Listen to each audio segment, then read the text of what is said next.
So I'm thinking, what y'all doing on March 19th? You need to be coming to the Oddity Bar to see Naja Nicole and me, G-Jones, be oddly dope. Knowing me, typically, I say, give me a word and I give you a poem, and then someone will say, Sade. I'm thinking I was probably conceived by the sweetest taboo. I mean, honestly, I could ask my mama, but she probably wouldn't tell me the truth. And by the time my dad left, I really don't know who could make me so confused about what an ordinary love looked like. Fine. Hold on, we ain't even gonna do them that way. This is such a feel-good time presented by the Delaware Music Network, sponsored by the Delfire Group, so you can get your Up and Smoke tickets live on site that day. Now, Naj, go ahead, because you always got something to say.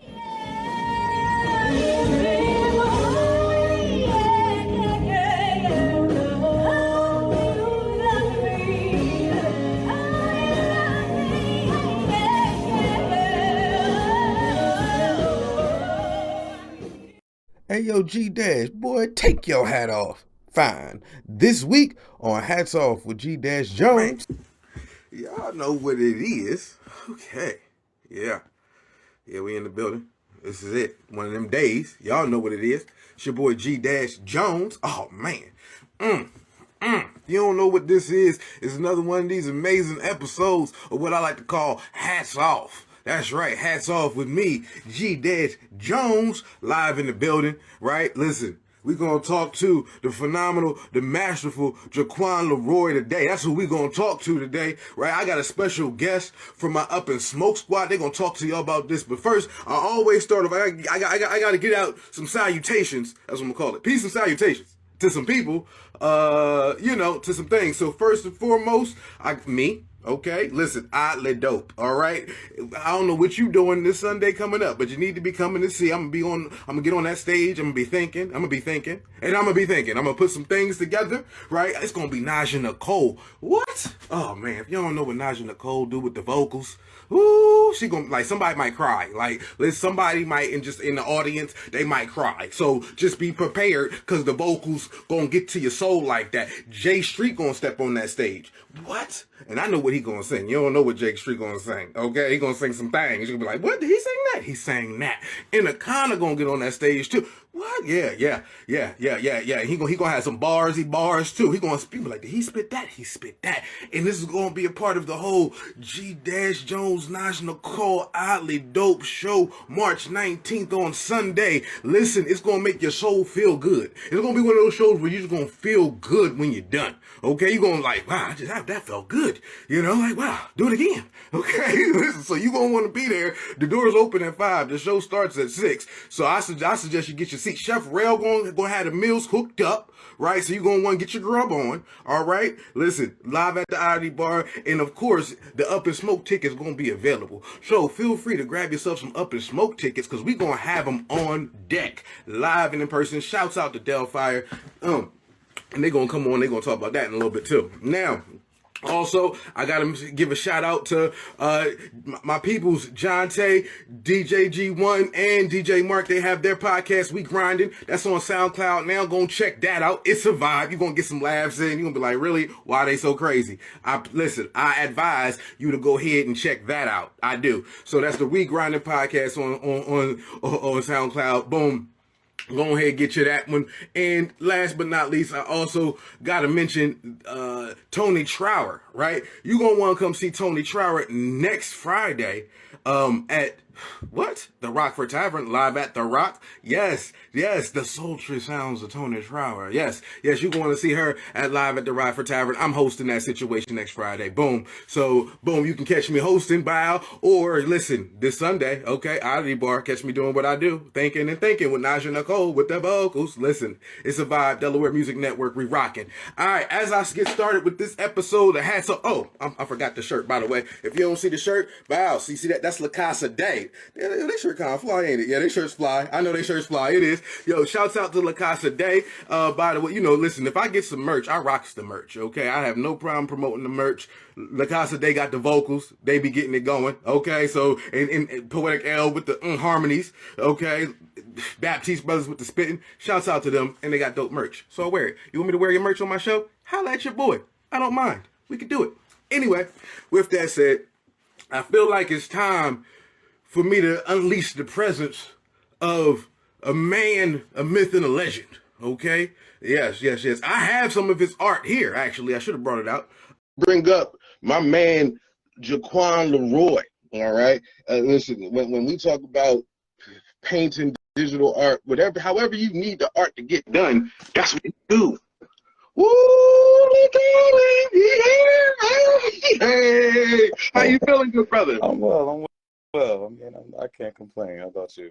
Oh man, listen, I'm better now. You see, listen, we lit. Look at what I got. Jaquanne Leroy on this. People don't know. I'm telling for a second. You know how hard it is to get him to come out and just talk to like he listen. He's an artist. If you better have him talking to kids or something, they don't just come out and talk for no reason. I'm just here. I love it. So with that said, tell the people a little bit about yourself. So I'm a visual artist. I do art in different forms, painting, graphic design, as well as some video stuff. Something I've been doing since about 2015.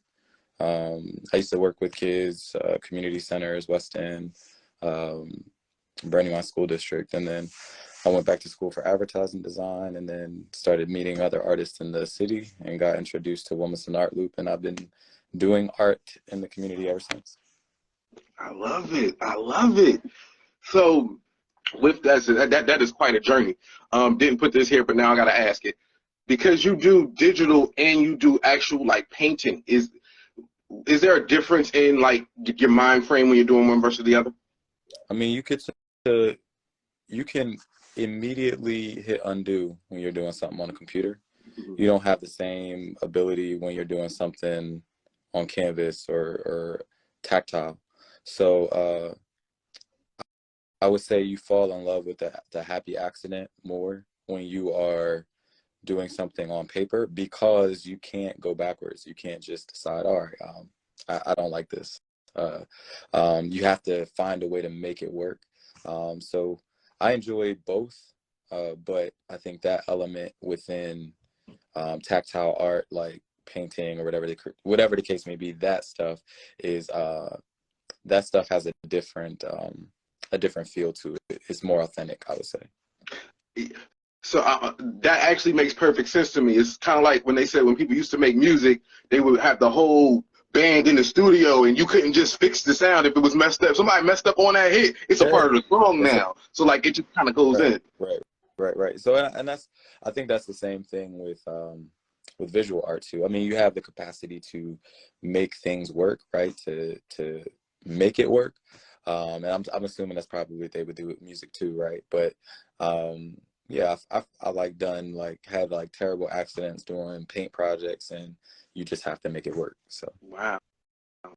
So okay, so now you got all this extensive knowledge and different ways of kind of creating art. And a lot of times people say, well, you know you're an artist when you get your first check for the art. But I don't know if we believe that, because I believe that's something inside of you. So I ask you this: when did you first consider yourself an artist? Oh, mine was a check. Mine was a check. No, I did a mural for the city of Wilmington, which was really like a big deal. I got to work with Smash Label. I actually have this video on right now.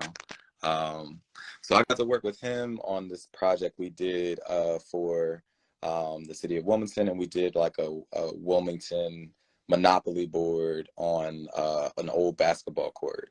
And that was like, I mean, I won't say it felt like, okay, now I'm here. Like I can consider myself an artist. I was still actually working for Albert Palmer Elementary. And that was like I got that check while I was still working at that job, and I was just like, okay, of course, I hear what you're saying in that same regard, where it's not all just about the money, but somebody respecting my craft enough to compensate me in that way was just really a blessing, and also just kind of solidify for me that like I'm doing what I'm supposed to be doing.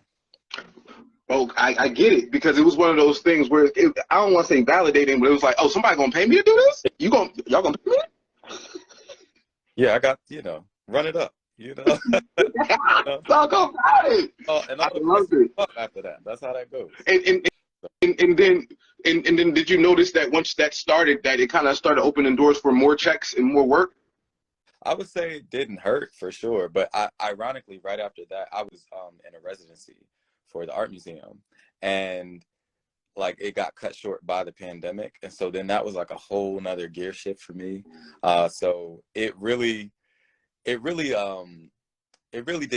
push me, like to like have to think differently about things that I do. Obviously, getting a relationship with the city of Wilmington didn't hurt at all, and it was like a lot of great things happening right up against each other. So it was like I could say it was that, or I could even also say it was the moment when I got that residency with the Delaware Art Museum, where I was like, oh snap, like I didn't study for this at school or anything of the case, but these people saw me fit enough to award me this residency. So there were a lot of like confirming moments for me that were just like, okay, yeah, no, this is who you are. This is what you're supposed to be doing. I love it. I love it. So, and again, I'll be going off the cuff. I gotta ask this one too. You created through the pandemic, Mm. and in that world, a lot of artists got mute because they didn't have that world. How did you find it to still be able to build new art through the pandemic? Well, so again, I was in a residency with the art museum at the time, and so I had a lot of different responsibilities with them to create like these kits for like kids so that they could do art in like different places, like in their homes basically. So that was one like very like time consuming thing, but then also I really had to I had to get into doing more work like with my church. I didn't have to, but like it just like I just felt directed to like step in to help us like get our online ministry and things like that up and running. And so that really was a new medium for me. I had always been like, I don't know if you've ever heard of Final Cut, but I was super intimidated by it. And I just remember seeing it and thinking like, that's like too much. And there's so many, there's always different variables or that go into like doing any type of creative thing, whether it's painting, music, or whatever the case may be. But when I started doing work with my church, it was just like, all right, like now I have to like I just have to channel a different side of my creativity and now really start to use this gift, right, to give back to God ultimately. And it was really impactful because it was like, all right, like this is basically how people are going to get church on Sunday, like without it like between and my pastor is on here, some of my fiance is on here, some of my family from Epiphany, shout out to Epiphany, is on here. So it was really one of those things for me that was just like, all right, like it would be a hard week, like trying to get through and like make stuff happen because you're learning as you're going through it. But then also it was like the reward of on Sunday, all right, like, nah, like now this is our form of gathering. And so that was like a really rewarding time for me. I dig it. I dig it. Pretty much kind of turned it into a level of fellowship and kind of feeding the people in a way. Well, like I gotta give like full like credit to my pastor. Like he really like pushed me in that season. I had moments where I was just like, this is too much. Like I can't do this. But like he really pushed me to just be like, yo, like I hear you, but come on, let's get this done. Right. And so it was just like I in those moments it's like, man, you just got to keep pushing and doing it. But like now when I look back at it, I'm like, all right, like now I really like gotten to a place now where I feel like like I can push through stuff, because like that was a difficult season for me, but I was able to push through. That's dope.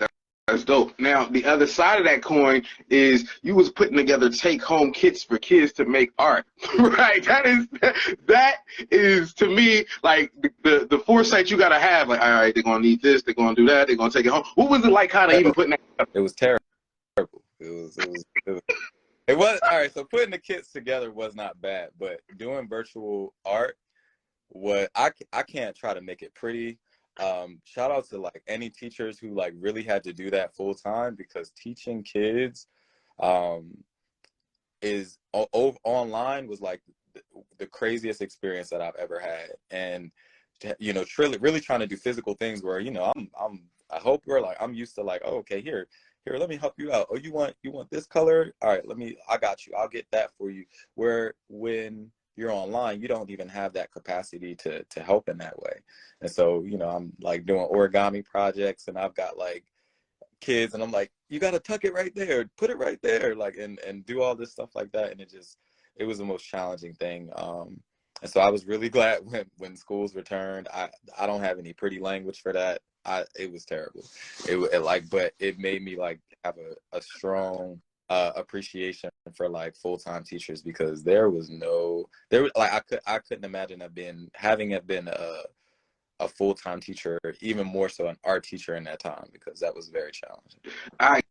I'm gonna tell you why I can imagine that feeling, right? Because I have two daughters, and there are times when I'm trying. They doing stuff now, and if you don't have the ability to make it look pretty, and it just look like no, that's a block. Like they were supposed to make a sun, and it's like, no, that's a square. So but curve the end a little bit. Just curve it. You don't know what a curve is. Okay, so we don't know what curves are. Yep. Okay, never mind. A lot of that, and it's love the school system, love young people, but just let's work in person. And honestly, after that, I really was like, I prefer not to work with kids under 3rd grade, just like, because it was, for what I do, it's like I really want to like, it to have impact. And ironically, they're more creative though, because they don't have like that world perspective that tells them what they can't do. They just go for it.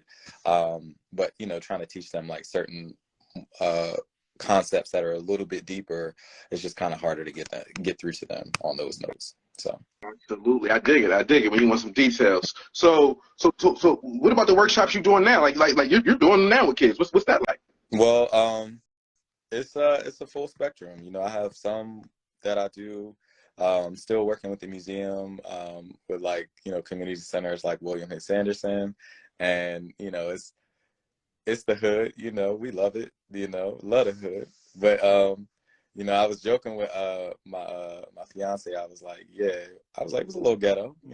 I walked in the room, and it was a young girl doing another girl's hair. Where do you get that? You don't get that nowhere but in the finest of hoods. So like it's like when I walked in, I was just like, you know what, like I'm just here. So it's like whatever they're willing to do, I'm willing to do it with them. And if they don't want to do it, they don't want to do it. I'm not about forcing kids to do anything that they don't want to do, as an artist specifically, because that's really creative freedom, right? Like allow me the freedom to not do it. So there's that. But then also, like, I have experiences where I do work with young people who are super excited about what they do. I love William Hicks Anderson too. That's, we're just really kind of getting our feet wet with them. So like that program, they support like a broad range of students. And so I'm like, always just encourage the kids that want to come. But like, if they don't want to come, just like, hey, like, let that be. And then moreover, like I can't keep up, bro. It'd be a lot going on. My brain right now is like not pulling them up. But yeah, I'm doing a lot of like on and off different programs with like different organizations. So I'm gonna tell you what I love about that, right? I get an affinity for the extra hood stuff that's just hood for no reason. Like when you walk in and somebody just taking their braids out, like for no reason. Like where are you? That's how you feel today? Yes, that's how they feel. They're gonna get this. Listen, just sit there. I loved it. I was like, yeah, why wouldn't she be? And she was doing that. She had the gel with the comb and everything. She was laying her down real good. I was like, this is amazing. I'm so happy, Plus, that means what you have is something that you provide that also can keep kids out of trouble. I'd rather than be there doing that than out, what I'm saying, running around finding something else to get into, right? So that's what makes that beautiful to me as well. Amen, for sure. So I'm sure you have. Well, let me ask you this: Have you taught adults how to paint and like painting with the twist or like did things like that? Yeah, recently I did that. I actually did that with the Grand Opera House. I got to like that was like the biggest class that I ever had. It was like 30 people. And we did like a impromptu sort of like paint your own sense of Basquiat, you know, like a Basquiat inspired paint night. And so that was really fun. Like I really enjoyed that. We did that in like their Studio One area. And it was amazing. I was like really happy to do that and hoping to do more of them soon. I've done them on my own too. It's a little bit more work, obviously, because, you know, you're doing both sides of the work, but somebody who was just like, we'll pay you to come in and do it. Yeah, that's my preference. So I have to ask, because that feels hard, right? The Basquiat, he be having eyes all the way over here somewhere. Like, I don't know if y'all, nobody never seen the Basquiat. That's what they call abstract. Like, it'll be a face, but the jawline is halfway to the left. So, like, was that more difficult to do than, like, you know, painting the tree? You know what I'm saying? Because, right, you got to really, it's about encouragement, right? Because for me, it's like, you know, people are going to come in and, like, you know, they're used to going to paint nights and painting, you know, we're going to paint this wine bottle or whatever the case may be, this girl with the afro, all of that stuff like that. But the great thing about that was, you know, getting to give them some history and some more context around why, you know, he might have an eye over here, like what is that symbolizing? And so it's really, he developed his own symbols and his own representations within his art. And you can do the same. And so I had them, like, you know, repeating this to themselves, like, whatever I do here today is going to be great because it's mine. You know, this doesn't have to look like what I did. It doesn't have to look like what your neighbor did. This is going to be yours. We're just here to have a good time. And that's all we did. Yo, so here's what's so dope about that to me. I know this past weekend, Nataki and Erica Jones did one, and it was kind of like a soft girl era, little vibe with that one, right? It's still about empowerment, right? And what you're saying is, what you did is you're not just painting with these people. You're kind of like allowing them to build themselves up throughout the art, and that's just a whole nother type of fire because you're like connecting with the people. Right, for sure. Yeah, I think that both are like I just love like what's happening in the city where there's just this large like culture that's being built almost like from nothing. Like, you know, people like Nataki who, like, you know, have her own gallery, and like now she's like pushing into more of like the culture side of that, and what that looks like for young Black women. And that's for me like just so beautiful to see. So yeah. I'm with it. So now, when you've done, so you've done for kids and you've done adults. What's the biggest difference between doing like showing adults how to paint versus showing kids?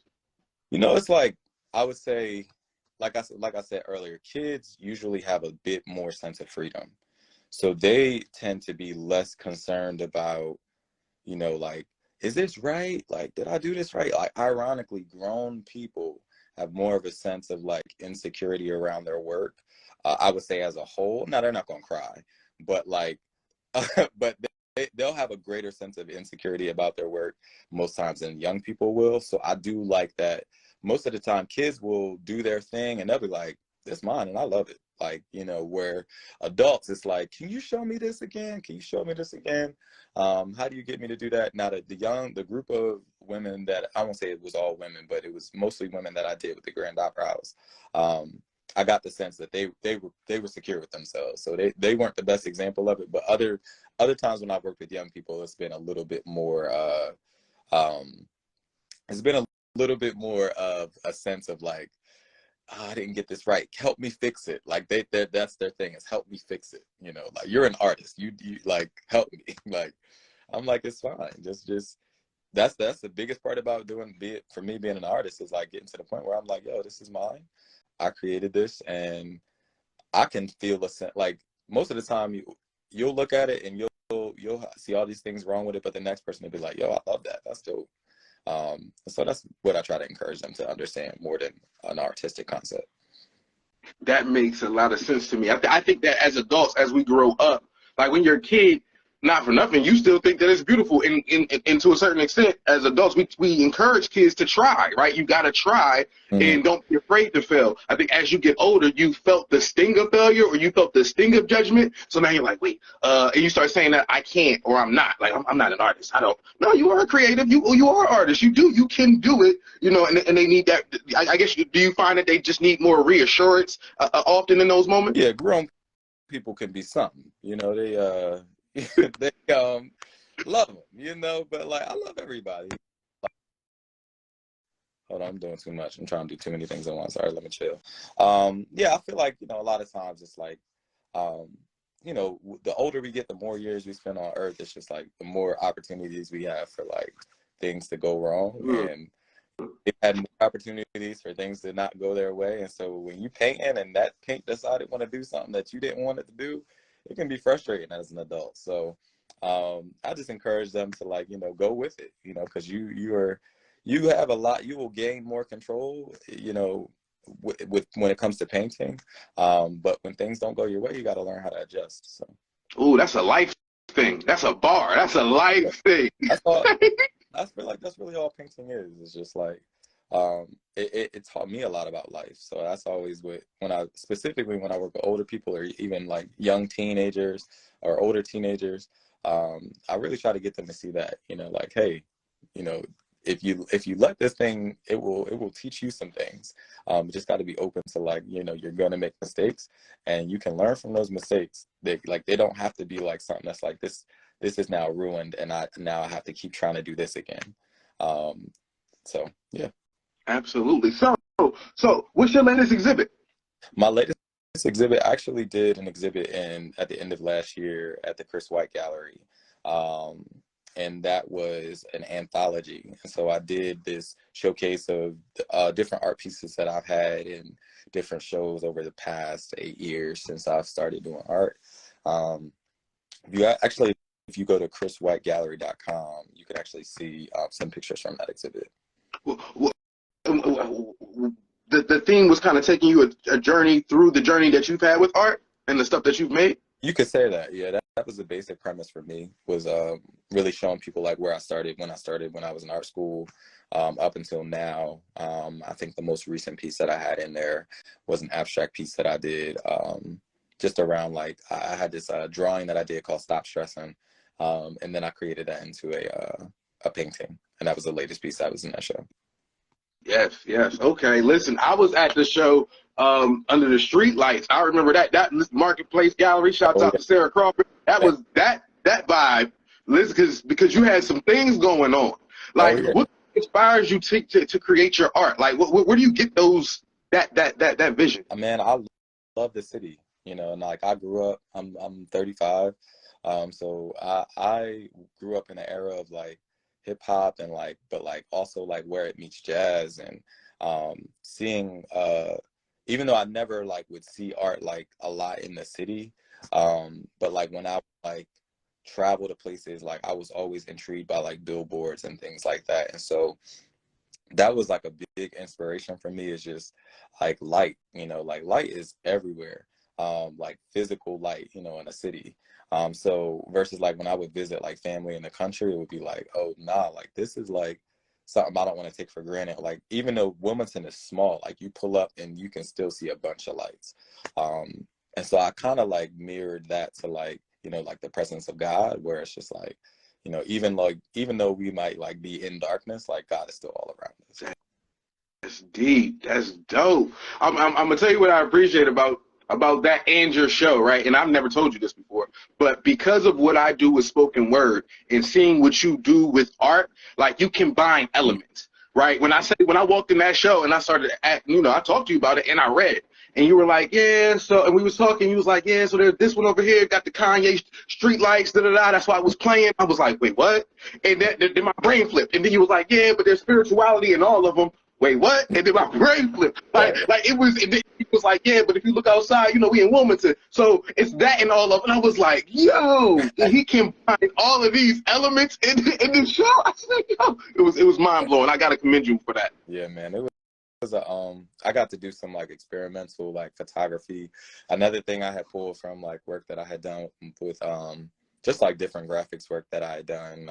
But I had done a lot of that with like some stuff I did for my church. And I was like, all right, I want to start playing with like these filters and, you know, merging images together. And so I had like a poster series that turned out really cool that I was really happy with for that show. I dig it. I did, yeah, I rather enjoyed it. So also, so what advice would you give kind of an up and coming artist trying to figure it out? Sheesh. That's a great question. I think that right now we are in a culture that's like very much self-absorbed.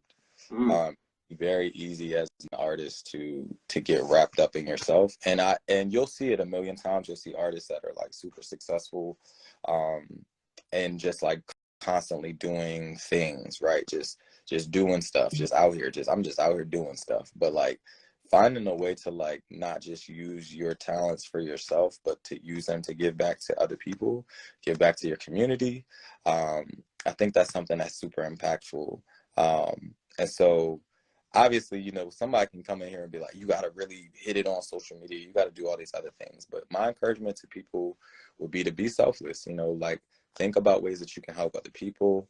I work with Delaware Music Network. I like try to make sure that they get like, you know, some advertisement stuff, like just little things to give back, because like ultimately, specifically in Wilmington, it's like if people would pull together more, I feel like it would just do more to help the culture. Where if every time somebody wants to do something for somebody else, it's like, yeah, we all trying to get paid at the end of the day. But I know where to go when it's time to get the bag, if you will. So it's just like, I'm not trying to charge this person a whole lot of money. I'm like, yo, let me help this person. Like, I feel like I could just give them a little bit of help, a little bit of a leg up. That's what I try to do. So my encouragement to other artists would be, you know, try to use your work, use your talents, not just for yourself, but using them to help others. That is beautiful and dope. Using your talents to help others and kind of building your tribe, and you know, and you'll find the people who are in your lane, and you'll kind of, you know, create and build community through that, right? Absolutely, bro, for sure. That's I mean, and I've like had like many opportunities now to do that. Like I obviously, like I talked about, like the work that I've gotten to do with my church, and as well as like working with like other like, you know, organizations and things like that who, you know, if I can help by just like doing like a flyer for you, like those are things that like, and I've learned levels, because, you know, I can be a bit of a perfectionist, and I can like, you know, take on free projects, and then I'm like stacked up to nowhere. But really, like what might be the simplest thing for you that you can knock out in 10 minutes would bless somebody so much. And that's something like I've really like started to now be like, okay, like, you know, of course it's easy to encourage people like to do the things, right? You know, continue to work on your craft, like invest in yourself and all that stuff like that. But like, you know, like scripture honestly tells us more, that the more we're willing to give to other people, the more God is willing to give to us. So that's my encouragement. That's a fact. That's a fact. And one of the things I love about that as well is you're one of those weird situations that I wind up in your orbit, or you wind up in mines in weird spaces. Like, it's like, how did you here? I mean, you know, it's small. It's funny. I just got on here, and that was the first time I met you. Was I did an interview with Tucker for the podcast that he did. So that's full circle. Yes. Listen, I'm here for it. So before we get up out of here, I gotta bring I gotta bring one of my sponsors up as well.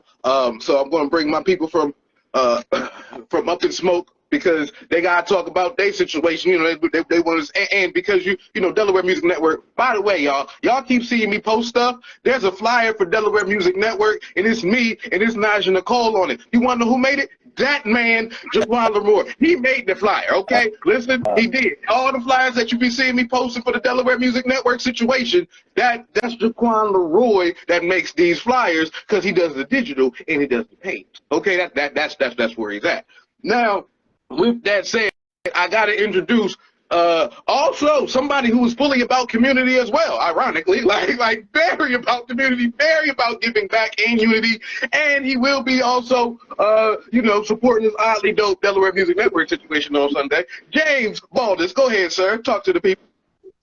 First off, G, of course, thank you for having me on. It's always a blessing. Always great to, be with you. Again, I'm James. I'm, one of the amazing group called Delfire. We bring to you a couple of different events here in Delaware, music events and stuff. One of which is, Up in Smoke, coming to us April 28th through 30th. And, it's going to be an absolutely wonderful weekend, great music, art. We're going to have a few live artists there as well. Not only, like painting, but also, visual artists and other stuff like that. Camping, vendors, food trucks, advocacy. The whole weekend is going to be packed full of an absolute blast. If you don't know about it yet, of course, come out to the Oddity Bar this weekend. Check out Oddly Dope. We're going to have a table set up there. We're going to have information about the weekend, about the music festival, and we're going to have tickets there. This is going to be a good time, by the way. And if y'all don't know, Harvey Road's performing like a 2-hour set at Up in Smoke, and they going to set it on fire. It's going to be the Black Album. It's going to be an energy.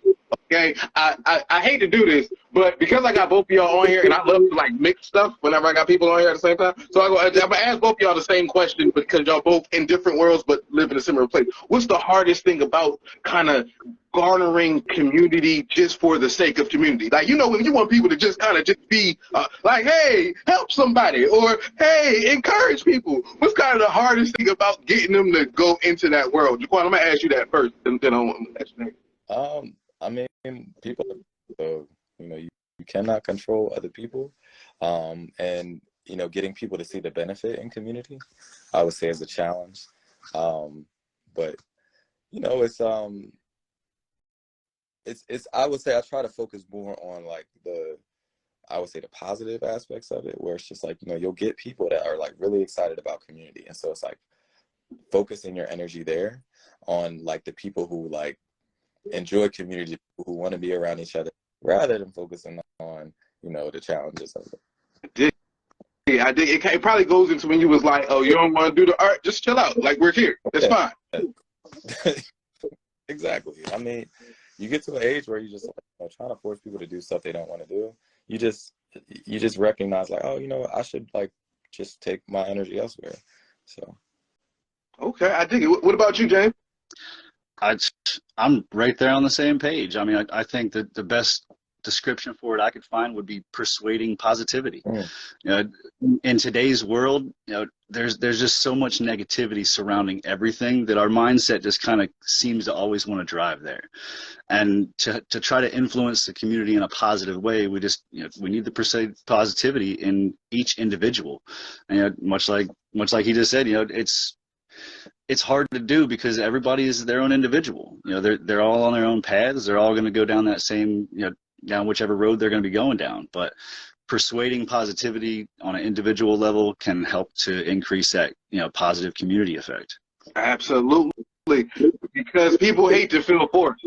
So, like, it's way better to, hey, if I can persuade you a little bit, drop some hints how this could be good for everybody, they're more likely to be involved. They're more likely to want to do it versus them feeling like it becomes feeling like a chore to help others. And that we never want it to feel like that. So I dig it. All right, so before I get out of here, I got to do what I do, right? So I need a word from both of you.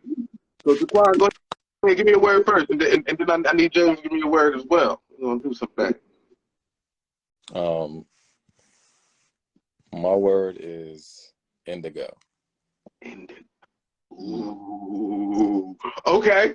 What you got for me, James? My word is art. Okay. I see we're at a theme. I see we have a theme. Okay. Indigo art. I'm G-Jones, y'all. Y'all about to see some things. So I'm thinking. Woo. Sometimes when I close my eyes, I'm looking to find something that feels just right. You ever close your eyes and you feel like you're getting lost into the darkest night and you're just trying to make sure that you're not lost in the internal flight? Fine.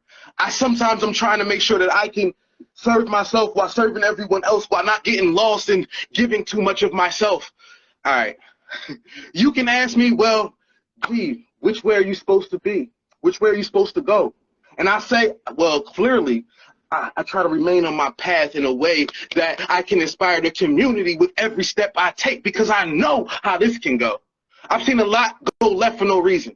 I've seen a lot of people find their way trying to chase down something that they'll never catch and then get mad because they're stuck wheezing.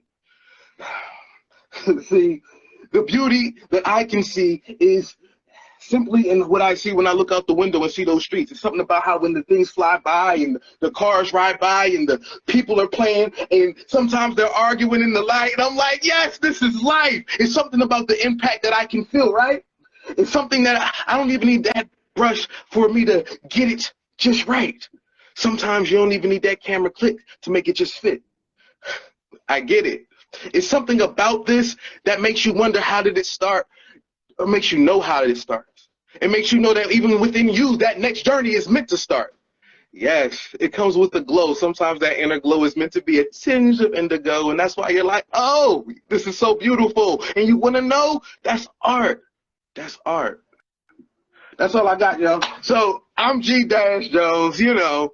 I was thinking some things, okay? If y'all like what I did, then come see me on Sunday. All right, I'm at the Oddity Bar, okay? I'm going to be thinking with Naja Nicole. She's going to be singing. It's going to be in the corner. We're going to have the bars. We're going to be spitting. Boom, okay? Jay Street going to sing something you ain't never heard him sing before, okay? When I say you've never heard him sing this before, I don't know that, but I feel it. So, so that's going to be a once-in-a-lifetime show. That's what I call it. The once-in-a-lifetime situation at the Oddity Bar on Sunday. Doors open at 5. And you can get your Up and Smoke ticket, right? Because that's a vibe, too. Get some information about that. That's a vibe, too, right? Boom. And shout out to Jaquanne Leroy. Because what you don't know is if y'all support the situation, listen, y'all supporting him, too. Trust me. That's true, actually. That's a little real truth to that, too. Okay, so please come on out. You'll see that situation. Jaquanne, is there anything else you want to talk about, want to mention to the people? Absolutely not. It's been a pleasure, man. Listen, I was going to say chicken, but I'm about to go actually get me some. And, man, it's been a pleasure. I thank you for inviting me on. Man, you know, it's always a pleasure when we link. I always enjoy seeing you out. So that's what's up. James, is there anything else you want to mention? Just big love to both of y'all and stay positive. Absolutely. James, I'm going to have you back on some different stuff, a different time. We'll talk about that later. All right, y'all, by the way, again, got to show the shirt off. Shout out to LaCasa Day. Boom. So, you know, hey, anybody want me to rock their merch? Holla at your boy. Okay. And shout out to We Grinding Podcast as well. I'll catch y'all next week if I don't catch y'all on Sunday. You know, hats off, G-Dash. I'm out of here. Thank y'all.